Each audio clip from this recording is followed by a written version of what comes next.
I would say you cannot believe in the absurd, which is what Tertullian says. Because the absurd is what ruptures your belief. You can believe in the absurd in the sense of what we did this morning, as in you can understand it conceptually. But to believe in the absurd is kind of absurd, because the absurd is where your beliefs founder and you're destabilized.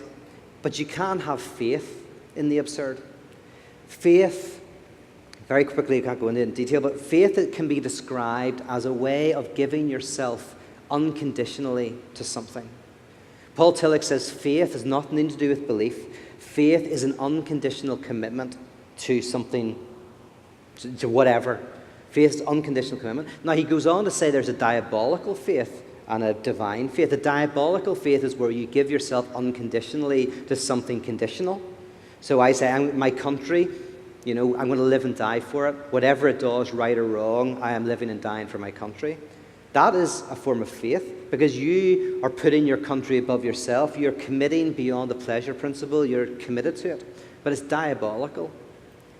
Then Tillich says, but if you say, my country, I will die for my country. I believe my country stands for justice, democracy, and freedom. So if my country goes against that, if my government goes against that, I will fight it because of my love for my country. Tillich would say that that's not a diabolical faith at all. That's actually a healthy form of faith, because it's committing yourself unconditionally to the unconditional in some conditional thing, which means you are justice, freedom, democracy are things that you cannot grasp. Every time someone says, this is what freedom looks like, don't believe them. There is something eschatological about them. They're always to come.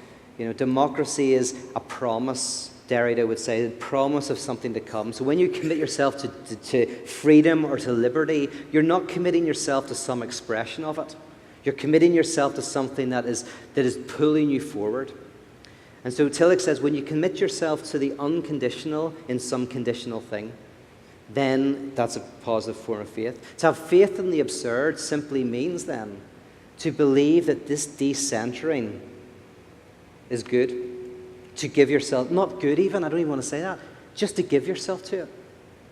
To give yourself to destabilizing, decentering experiences in your individual life, in your family life, in the community at large. Believing that will open up new worlds and new possibilities, new futures. Never being afraid to close down and say this is the way it is, but to fight for new worlds. Never knowing, how it's actually going to end up. Because sometimes the new world you're fighting for is terrible. That's having faith in the absurd.